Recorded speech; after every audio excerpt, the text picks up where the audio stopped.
lafeen itti nu cabeera obbolotatti dhabneerra tokkoffaan guyyaan ittiin isaa yaadadhuudha. Ijoolleen baay'ee jaaladhu itti dhabeera waan ta'eef qabsoon kun as ga'uu isaatiif anis nan gammada. Baay'ee qabsaa'aa ture waggaa 5 mana hidhaa keessa nama tureedha anumti illee qabsaa'uudhaaf achi ba'ee garuu amma haala kana arguudhaaf baay'ee natti tole gammadeera. Oosatti dhufne kaleessa biyyi kun sadarkaan biyyi kun irra turtee fi har'a dhaabannee tokko gaafa ilaallu garaagarummaa baay'eetu jira. Nu mitiiti daa'imni dhaabattee tokko gaafa ilaaltu biyyi kun kan kaleessa irra turte mitiiti aanarra irra jirtu kana qabattee gara fuulduraatti gara akka ceetuu fi hojii guddaa hojjechuu hin dandeesse jechuudha. Daa'imni xiqqoon dhuftu kanarra beekumsa guddaa fudhachuu muuxannoo guddaa fudhachuu dandeesse jechuudha. Biyya kana fuulduratti deemsisuu kan dandeenyu yoo tokkummaa qabaanne akkuma Oromoon quncee wal gargaartee arba hiitee qunceen jireenyi ishee xiqqoodha arba hidhuu hin dandeessu gaafa walitti dhufamtee fo'amte garuu arba isa guddaa sana hiidhu. Tokkummaan hin jiru taanani homaa gochuun hin danda'amu. Jalqabatti tokkummaa uumuudha. Tokkummaa uumame sana immoo nageenyaan itti fufsiisuudha. የመጀመሪያ ፍቅር የሚባለው እዚህ ሀገር የመጀመሪያው ዶክተር አብይ ሲመጣ ነው።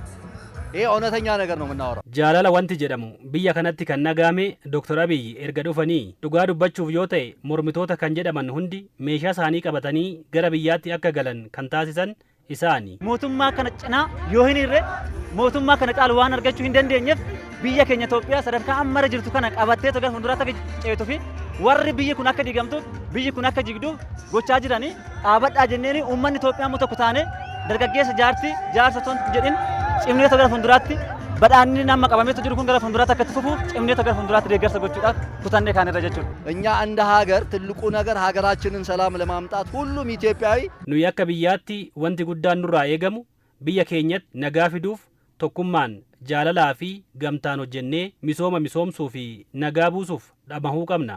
Lafeen itti nu cabeera, dhiigni itti nu dhangala'eera, lubbuu itti dhabneerra amma lammata deebinee lafeen akka nu cabu barbaannu beektaa? Deebinee akka lubbuun illee itti nu badu barbaannu.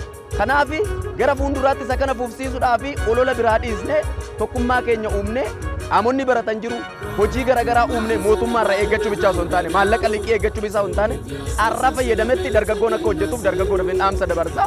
Mootummaanis immoo carraa jiruun akkuma biyya irratti investi godhame kana dargaggoo irrattis investi godhamaa jira. Itti fufanii kana caalaa investoo godhan immoo qabeenya guddaa horata dargaggoon qabeenya horate biyyi guddachuu dandeechi nagaan hin bu'a. ቀጣይ ፈጣሪ ካለ እነሱ ጋር ሆነን በየቦታም በያለበት ቦታ yeroo ittaanuttis rabbi yoo jedhe isin waliin taanee bakka jirrutti isin waliin dhaabbannee deeggaruuf waadaa ni seenna.